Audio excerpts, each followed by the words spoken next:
In the quiet countryside of a small, sun-drenched town, life moved at a slower pace.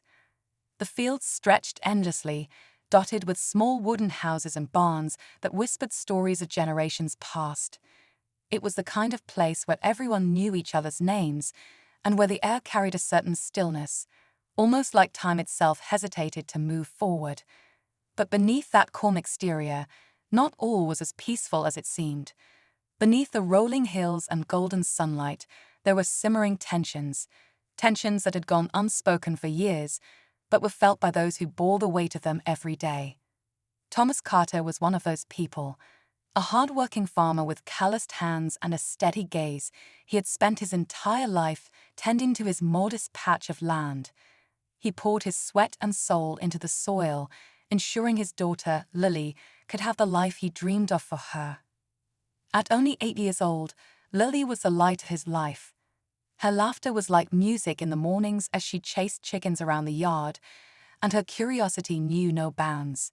She always asked about the stars when they sat on the porch at night, or why the sunflowers in their garden followed the sun during the day. For Thomas, her questions were a reminder of what he was fighting for, a chance for her to dream beyond the confines of the world they lived in. But even in the peacefulness of their little farm, there was no escaping the unspoken rules of the town.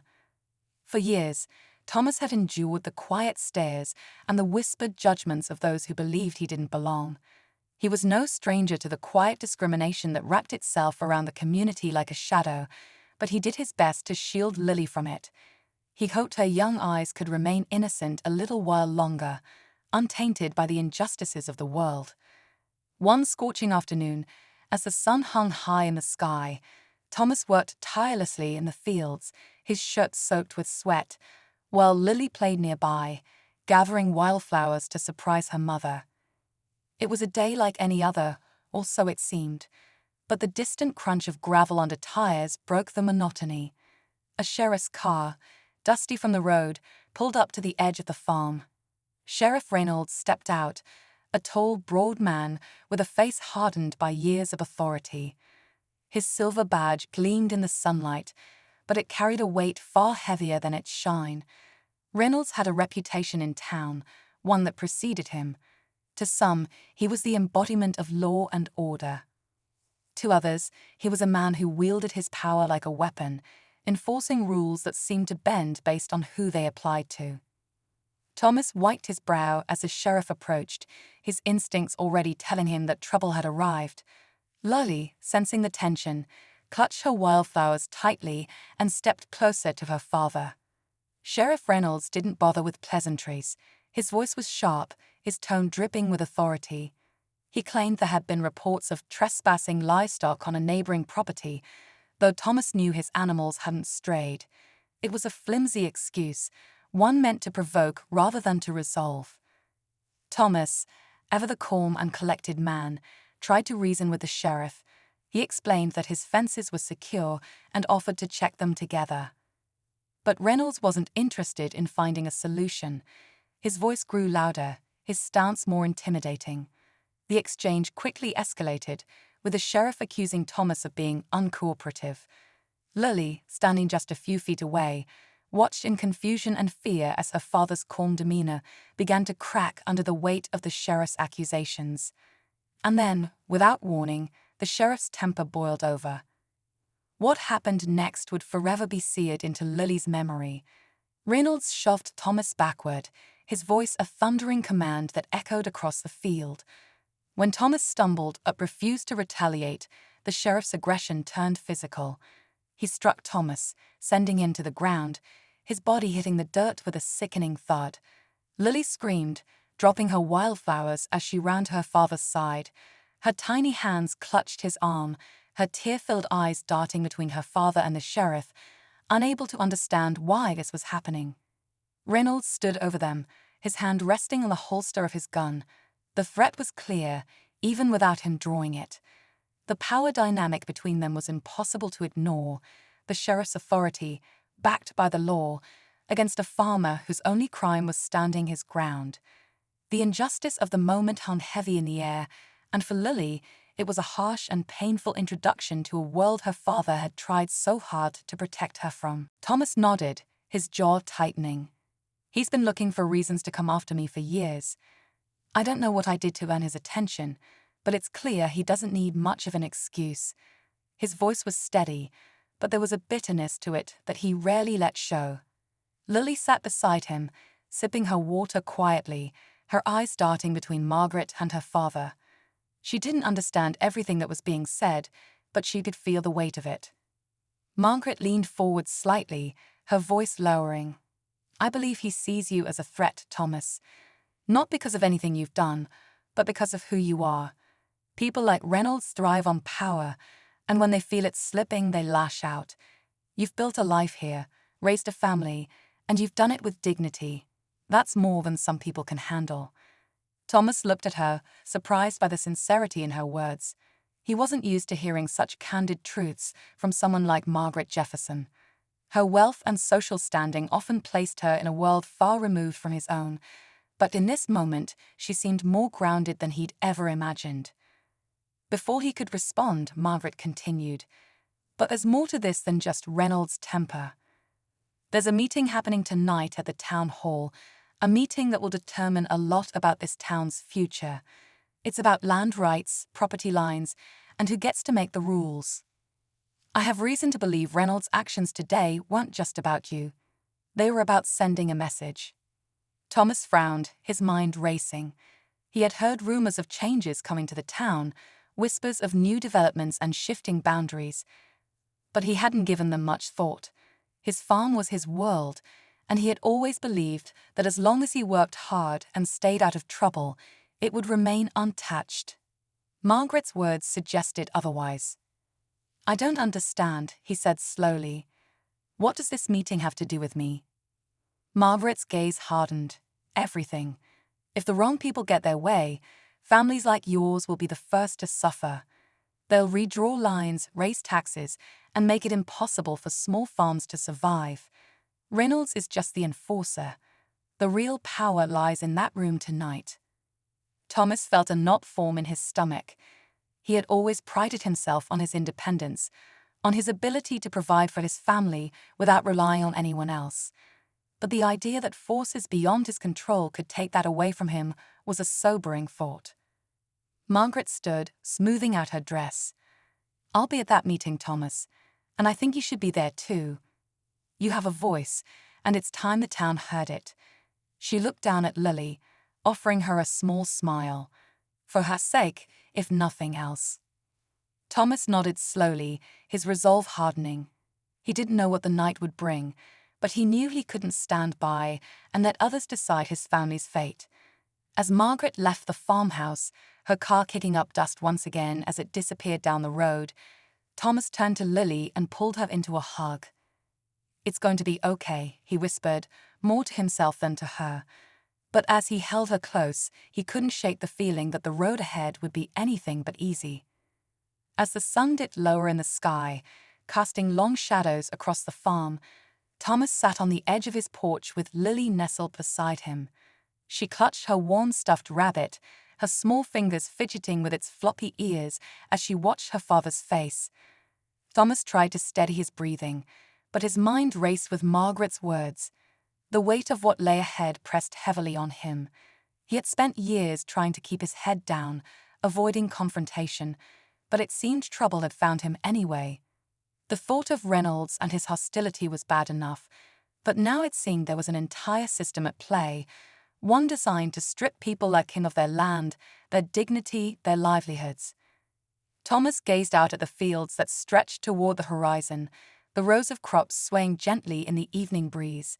He had poured his soul into this land, waking before dawn and working until his hands were calloused and his back ached. It wasn't just a farm, it was his legacy, a testament to his determination and love for his family. Losing it wasn't an option, but the path to protecting it felt uncertain and fraught with danger. Lily broke the silence, her voice soft but curious. "Papa, why was that man so mean to you? Did you do something bad?" Her question cut through Thomas like a knife. How could he explain to his innocent little girl that sometimes People like Reynolds didn't need a reason. That prejudice and power often collided in ways that had nothing to do with right or wrong. He looked down at her, his heart aching. Thomas nodded, though he wasn't sure how much of an impact his words had made. It feels like an uphill battle, he admitted. Reynolds and those developers have too much power. What can we do against that? Margaret's expression hardened, her determination unwavering. You'd be surprised what people can do when they come together, she said. The question is, are you willing to fight for what's yours? Thomas looked out at the quiet streets of the town he had called home for so long. He thought of Lily, of her innocent questions and the life he wanted to give her. He didn't have all the answers, but one thing was clear: he couldn't give up. The fight was just beginning. The days that followed the town hall meeting were anything but calm. Word of Thomas's speech spread quickly through the small town. Some called him brave, others foolish, and many remained silent, too wary of the potential backlash from speaking out against Sheriff Reynolds and the powerful developers. But Thomas felt the weight of every passing day as he tried to focus on his farm, each moment a reminder that his livelihood hung by a thread. Margaret had been right. There were people in the community who sympathized with him. A few neighbors stopped by the farm to offer quiet words of encouragement or small gestures of support. One evening, Clara, who had been watching Lily during the meeting, arrived with a basket of fresh bread. "You're not alone, Thomas," she said firmly.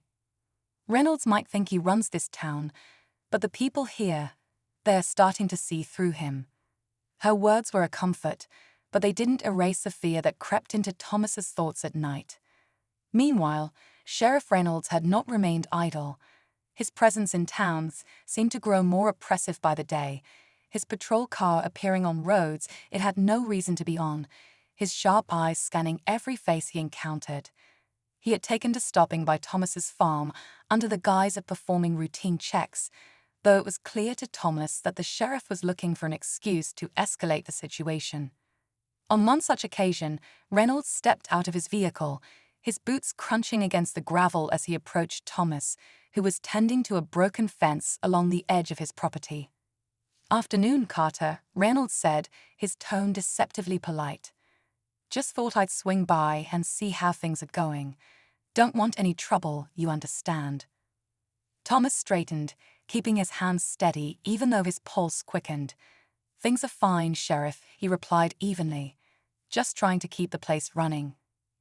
Reynolds smirked, his eyes scanning the property as though searching for something to criticize. "You've been stirring up quite the fuss in town," he said. "Not sure it's in your best interest to keep poking the hornet's nest. Sometimes it's better to know when to back down." Thomas met Reynolds's gaze, refusing to show any sign of intimidation. "I'm just standing up for what's right," he said. "I don't want trouble, but I'm not going to let anyone take what's mine." Reynolds's smirk faded, replaced by a cold, calculating expression. "We'll see about that," he said, his voice low and laced with warning. He turned and walked back to his car, leaving Thomas with the uneasy feeling that the sheriff wasn't bluffing. The tension reached a boiling point a few days later when Thomas received an official-looking letter in the mail. The envelope bore the seal of the county office, and inside was a notice informing him that his property was under review for eminent domain, a legal maneuver that would allow the developers to seize the land for their project. The justification was vague, citing public benefit, but it was clear to Thomas that this was the developer's next move, likely orchestrated with Reynolds's help. The letter felt like a punch to the gut, but Thomas refused to let despair take hold. Instead, he brought it to Margaret, who had been working tirelessly behind the scenes to rally support for the farmers. They sat together at her kitchen table, the letter spread out before them as Margaret reviewed its contents with a frown. "They're moving fast," she said, her voice tight with frustration. "They're hoping to catch you off guard, make you think there's nothing you can do." "What can I do?" Thomas asked, his hands clenched into fists. "I don't have the money to fight this in court, and even if I did, they've got the sheriff and the developers backing them." Margaret leaned forward, her expression determined. "You have more power than you think, Thomas. The law might be on their side, but public opinion isn't. We need to make this bigger than just you, bigger than this farm. If we can get people to see what's really happening, to understand how wrong this is, they'll have no choice but to back down." "No, baby," he said gently. "I didn't do anything wrong. Some people, they just don't understand. And when they don't understand, they can be cruel. But you don't need to worry about that. I'll take care of it."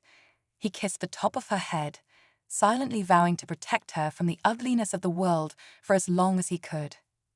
As darkness settled over the farm, Thomas prepared himself for the town hall meeting.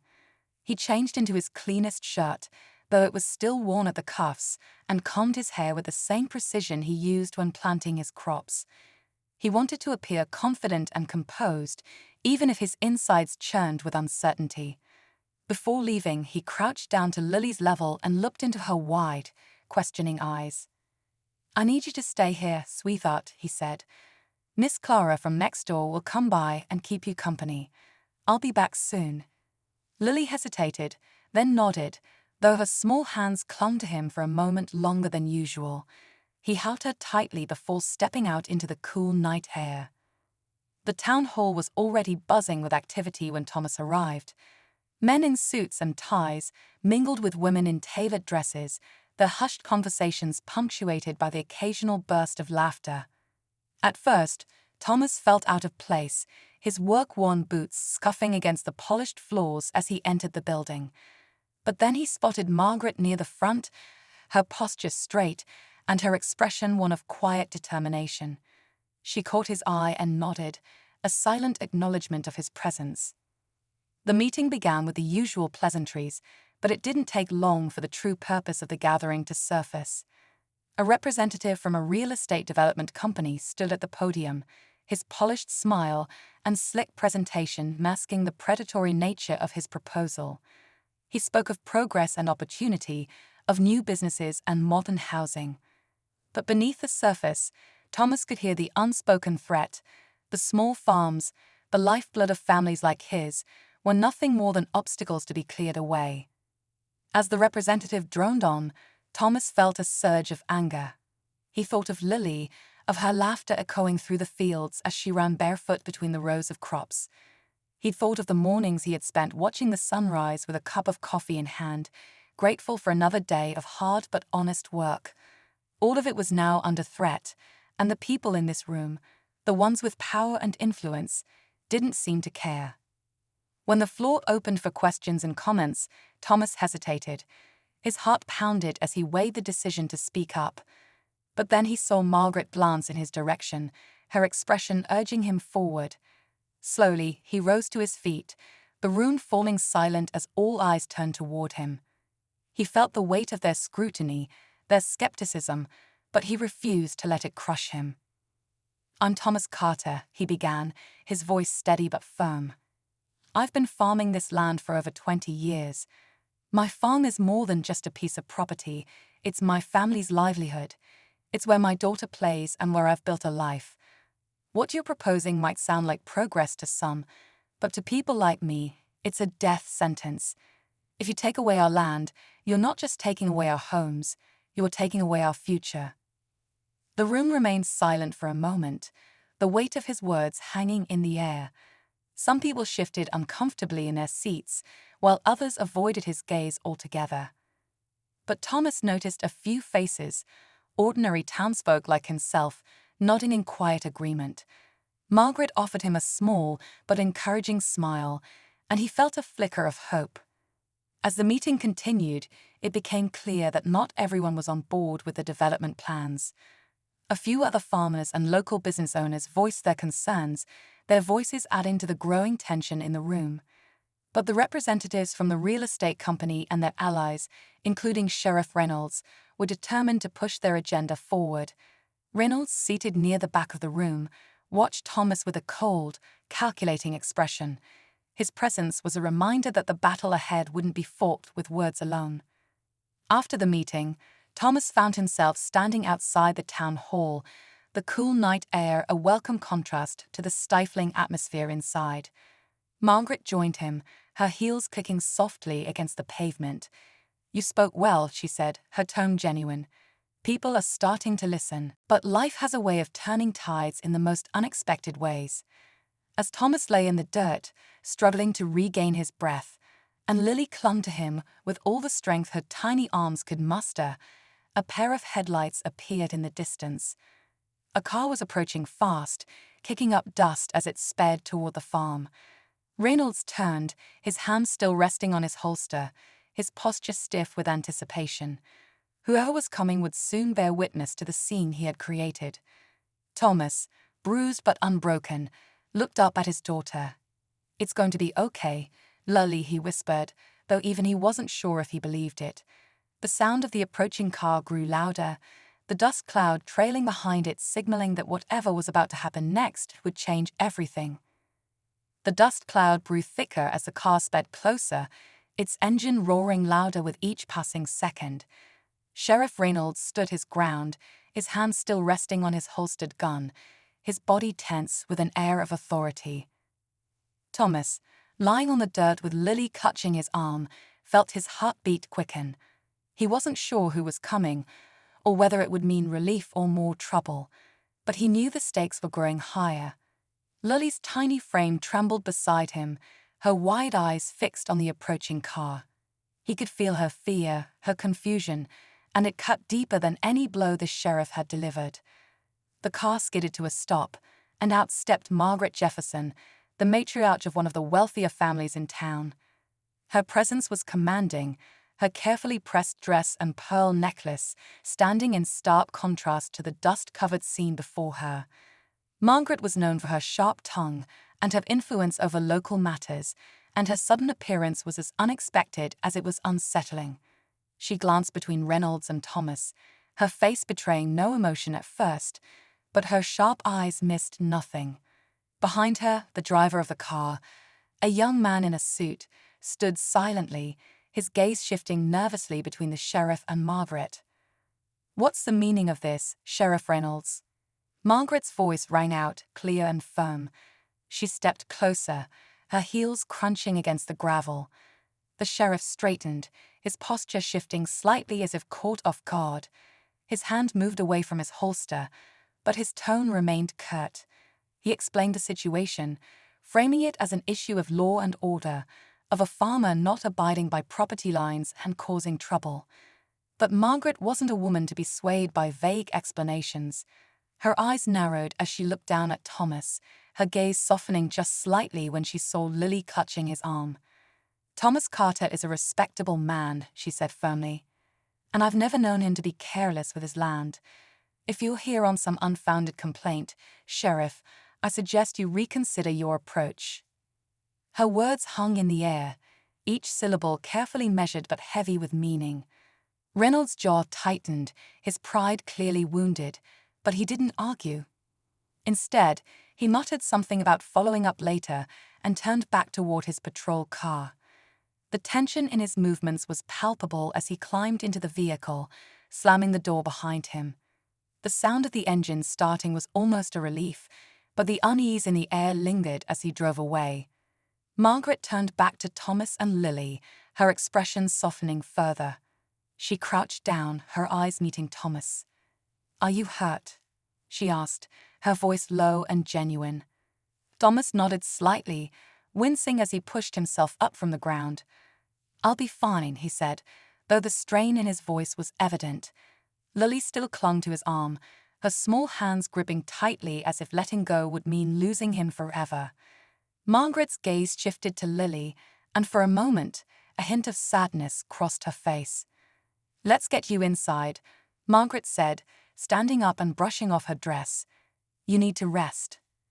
Thomas hesitated, unsure why Margaret Jefferson, of all people, had come to his defense. She wasn't known for involving herself in the affairs of others, let alone a farmer on the outskirts of town. But something about her demeanor told him this wasn't a random act of kindness. There was more to her presence than she was letting on. Inside the modest farmhouse, Margaret sat at the kitchen table, her hands folded neatly in front of her as Thomas poured water for Lily and himself. His movements were slow, his body still aching from the sheriff's assault. Margaret's eyes followed him, her expression unreadable. Finally, she spoke. "Thomas, I know this isn't the first time you've had trouble with Reynolds. The man has a habit of overstepping his bounds." Her plan involved organizing a public rally, a risky move that could either galvanize the community or draw the wrath of Reynolds and his allies. Thomas hesitated, knowing the potential consequences, but he also knew that doing nothing wasn't an option. With Margaret's help, he began reaching out to other farmers, local activists, and anyone willing to stand with him. They spread the word through flyers, phone calls, and whispered conversations in the aisles of the local grocery store. The day of the rally arrived, and Thomas could feel the weight of the moment as he stood on the steps of the courthouse, looking out at the growing crowd. There were more people than he had expected: farmers in dusty overalls, families with young children, even a few business owners who had quietly expressed their support. Margaret stood beside him, her presence a steadying force as he prepared to speak. Just as Thomas stepped forward to address the crowd, the sound of sirens cut through the air. Reynolds's patrol car pulled up to the curb, followed by 2 more vehicles. The sheriff emerged, his hand resting on the holster of his gun as he surveyed the scene. His arrival cast a shadow over the gathering, and the murmurs of the crowd quieted as he approached. "What's going on here, Carter?" Reynolds asked, his voice carrying an edge of authority. "You don't have a permit for this kind of gathering. I suggest you send these folks home before things get out of hand." Thomas swallowed hard, his heart pounding in his chest. But as he looked out at the faces in the crowd, faces filled with hope, determination, and quiet defiance, he found his voice. "We're not breaking any laws, Sheriff," he said firmly. "We're here to stand up for what's right, and we're not going anywhere." Reynolds's jaw tightened, and for a moment, it seemed as though he might try to force the crowd to disperse. But before he could act, a voice rang out from the back of the gathering. "Leave him alone, Reynolds." The crowd parted to reveal Clara, a small frame standing tall as she marched forward. "We're tired of your bullying, tired of you thinking you can do whatever you want because you've got a badge." Her words sparked a ripple of agreement through the crowd, and others began to speak up, their voices growing louder and more unified. Reynolds's expression darkened, but he seemed to realize that he was outnumbered. He turned on his heel and marched back to his car, slamming the door as the vehicles sped away. Thomas felt a surge of relief, but he knew this was only a temporary victory. The real battle was still ahead, and the stakes had never been higher. As the crowd cheered and Margaret placed a reassuring hand on his shoulder, he couldn't shake the feeling that Reynolds wasn't finished yet. The sheriff was a man who thrived on control, and he wouldn't let go of his grip without a fight. The rally's success lingered in the air like a hopeful promise, but Thomas knew the fight was far from over. The crowd's cheers still echoed in his ears as he returned to the farm that evening, Lily running ahead of him toward the house, her laughter breaking through his heavy thoughts. For a brief moment, he allowed himself to breathe, to soak in the sense of unity that had filled the town square. But deep down, the unease never left him. He knew Reynolds too well to believe the sheriff would simply walk away. The next few days confirmed his fears. On the surface, everything seemed normal, too normal. Reynolds's patrol car no longer made its frequent appearances near the farm, and there were no new letters or notices in the mail. Yet the absence of overt threats felt more unsettling than comforting. It was as though the sheriff were biding his time, waiting for the perfect moment to strike. Thomas found himself glancing over his shoulder constantly, his nerves stretched thin as he tried to focus on the work that still needed to be done. Then, one crisp morning, just as the sun began to peek over the horizon, Thomas was jolted awake by the sound of tires crunching on gravel. He shot out of bed, his heart racing, and hurried to the window. In the dim light, he saw 2 large black SUVs pulling up to the edge of his property, their tinted windows obscuring the occupants inside. Thomas's stomach twisted into knots. This wasn't Reynolds' usual style. It was something new, something bigger. He quickly threw on his boots and stepped outside, squinting as the SUV's doors opened, and 3 men in sharp suits stepped out. Their presence immediately felt out of place, their polished shoes sinking into the dirt as they approached with an air of authority. One of them, a tall man with silver hair and a piercing gaze, extended his hand as he reached Thomas. "Mr. Carter," the man said, his voice smooth but cold. "I'm Daniel Foster. I represent the developers interested in acquiring this property. I thought it was time we had a face-to-face conversation." Thomas hesitated, his instincts screaming that this wasn't just a polite visit. "We've already had this conversation," he said, his tone firm. "I'm not selling." Foster's smile didn't waver, but there was a glint of something dangerous in his eyes. "I understand your position, but I'm here to offer you one final opportunity. The developers are prepared to be very generous. If you cooperate, we can make this transition as smooth as possible for you and your family." Thomas felt a surge of anger rise within him. "I've made my decision," he said, his voice steady. "My family's worked this land for generations. You can't just take that away."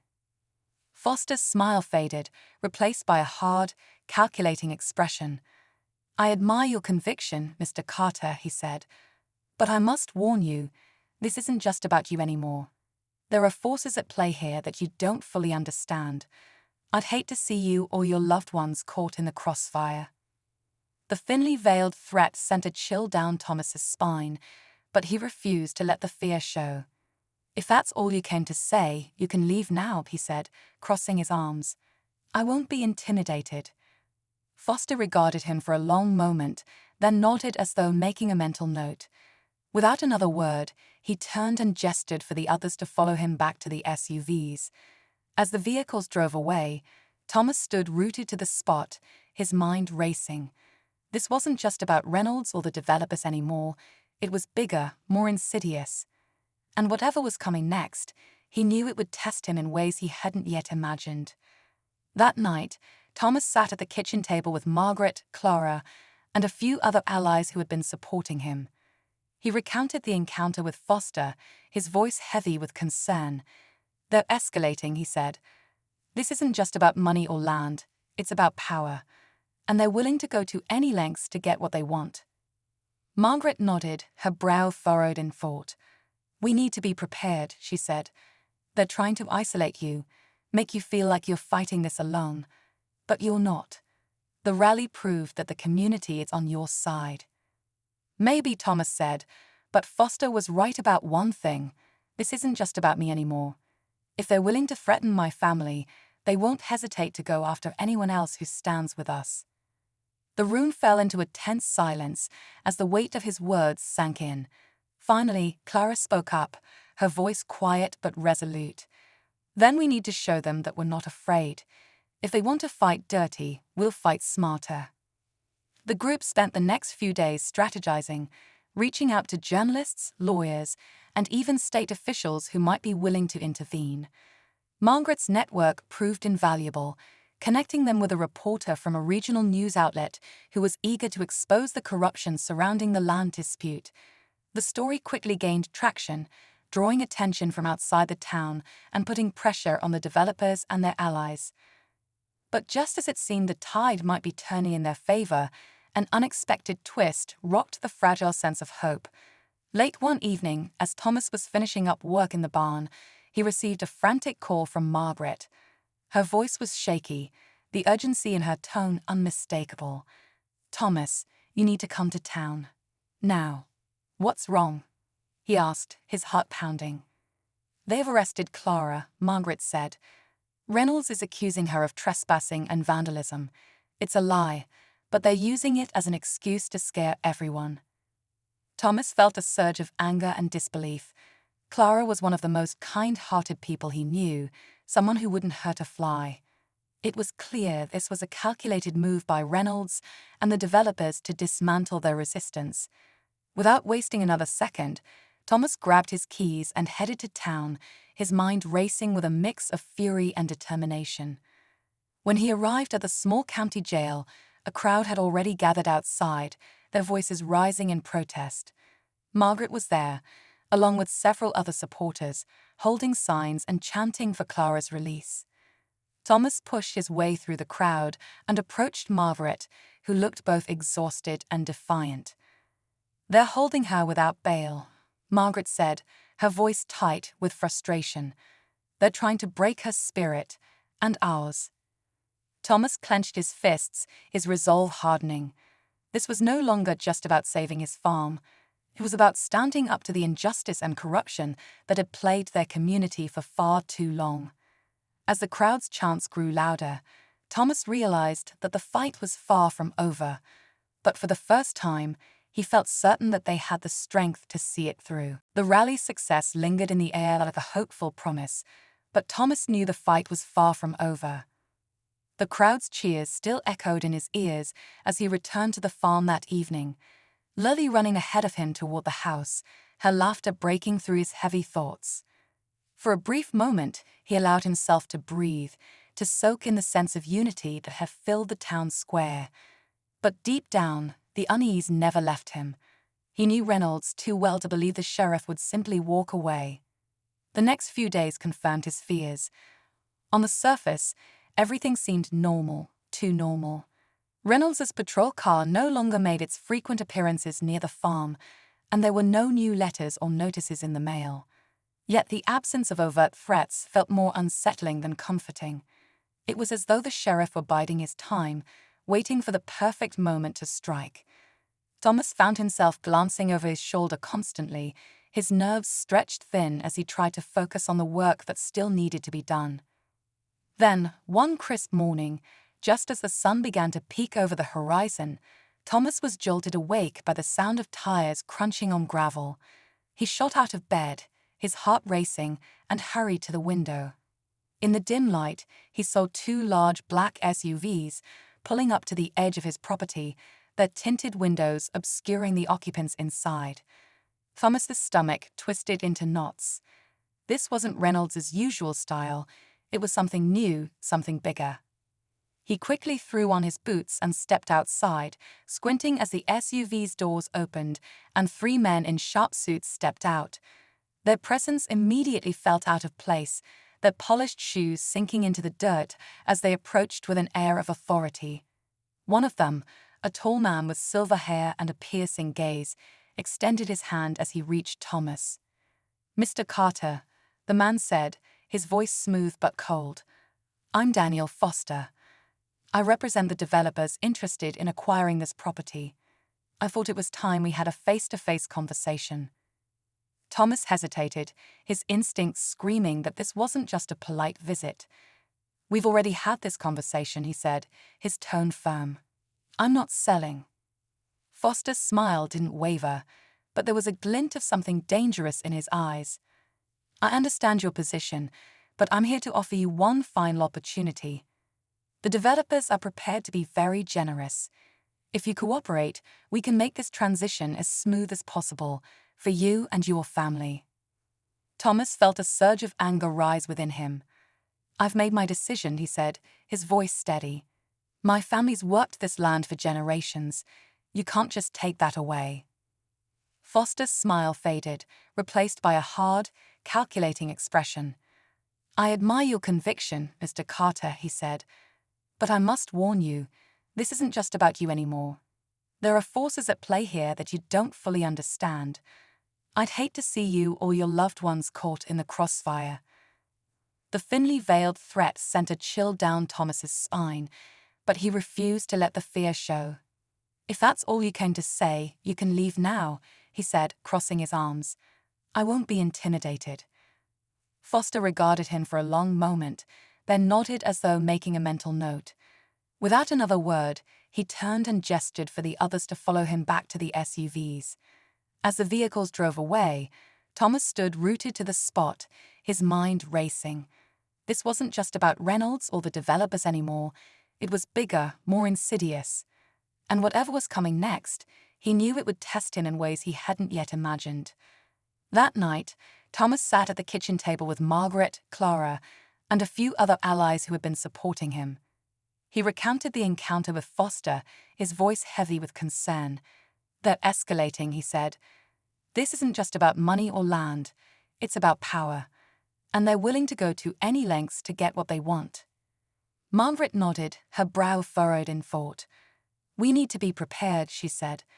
"They're trying to isolate you, make you feel like you're fighting this alone, but you're not.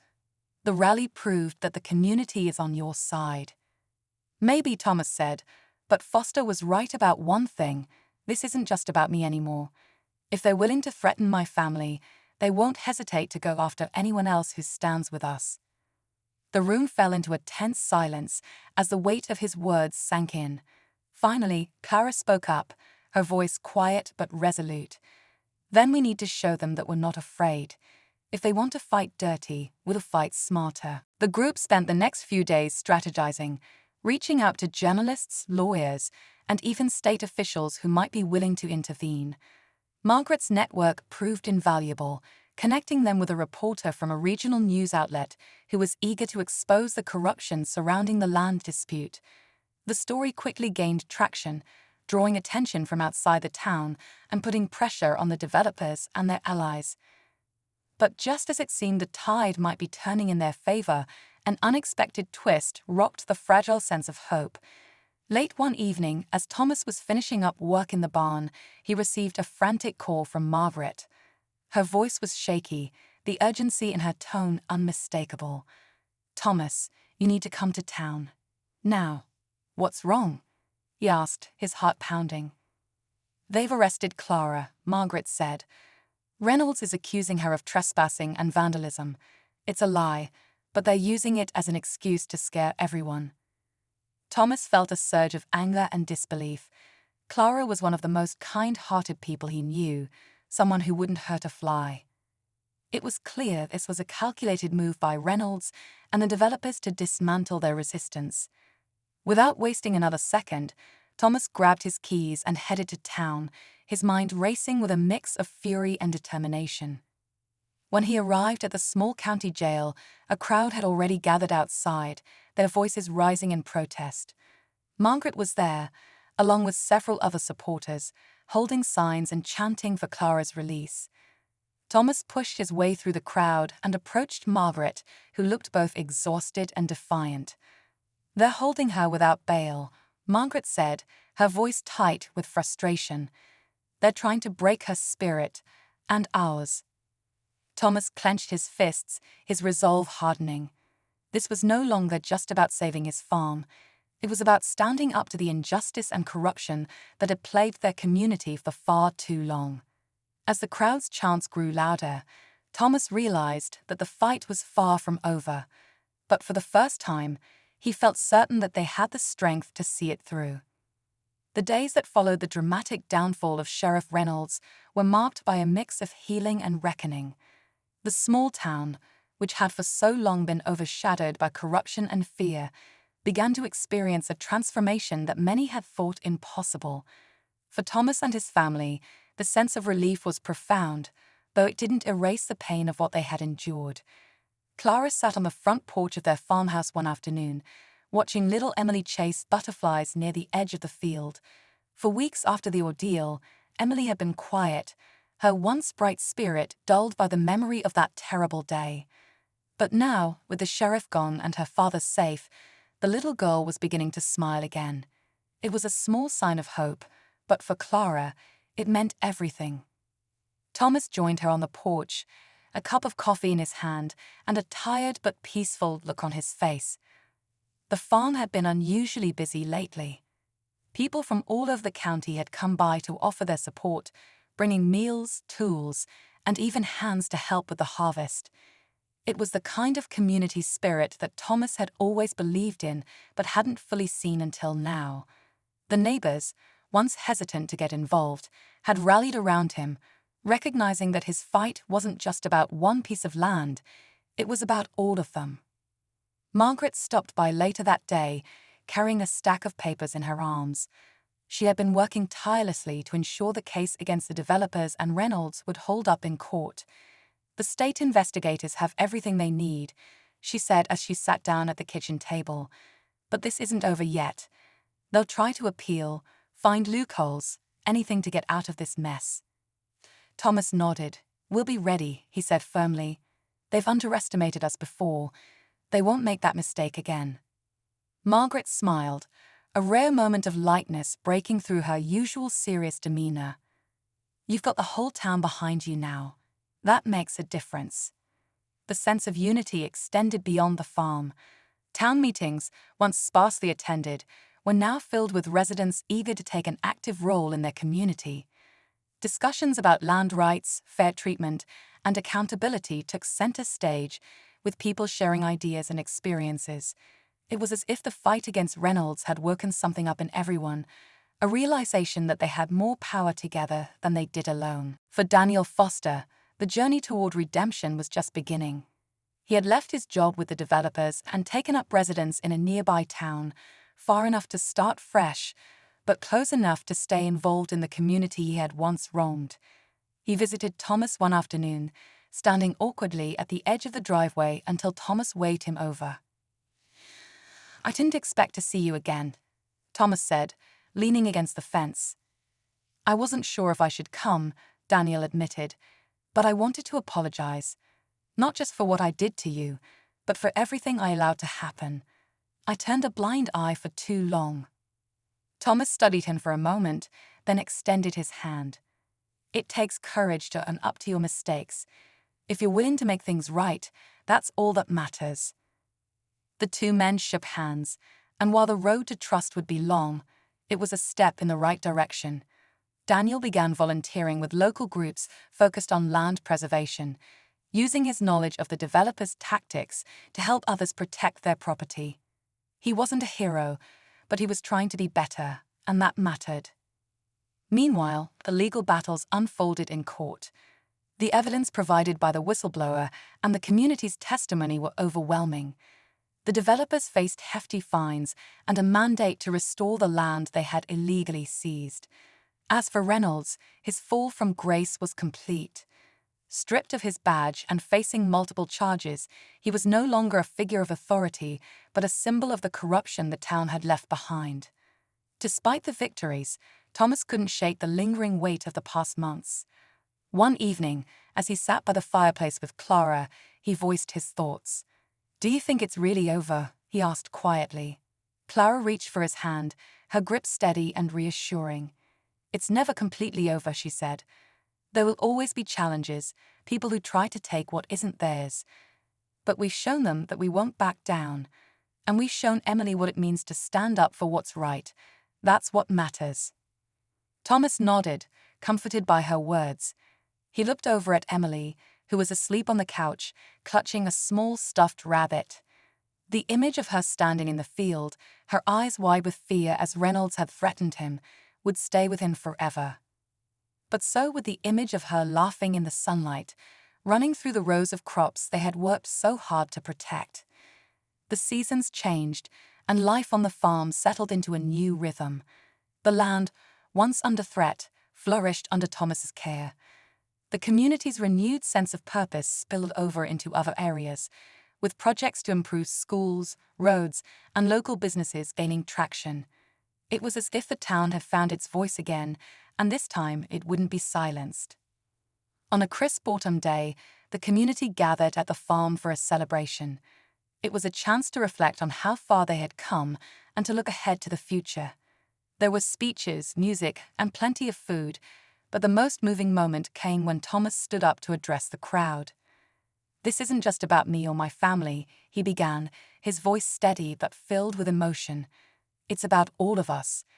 We proved that when we stand together, we're stronger than anything they can throw at us, and we're going to keep standing together no matter what comes next." The crowd erupted into applause, the sound carrying across the fields and into the evening sky. Thomas looked out at the faces of his neighbors, friends, and even those who had once been strangers. They had become something more, a community bound not just by geography, but by shared purpose and resilience. As the sun dipped below the horizon, casting a warm glow over the farm, Thomas felt a sense of peace he hadn't known in months. The fight had tested him in ways he couldn't have imagined, but it had also revealed the strength of his family, his community, and himself. And while the road ahead would undoubtedly have its challenges, he knew they were ready for whatever came next. In the end, the story wasn't just about a farmer defending his land or a sheriff brought to justice. It was about the power of unity, the importance of standing up for what's right, and the unshakable belief that even in the darkest times, change is possible. For Thomas, Clara, and Emily, it was the beginning of a new chapter, one filled with hope, purpose, and the promise of a brighter future.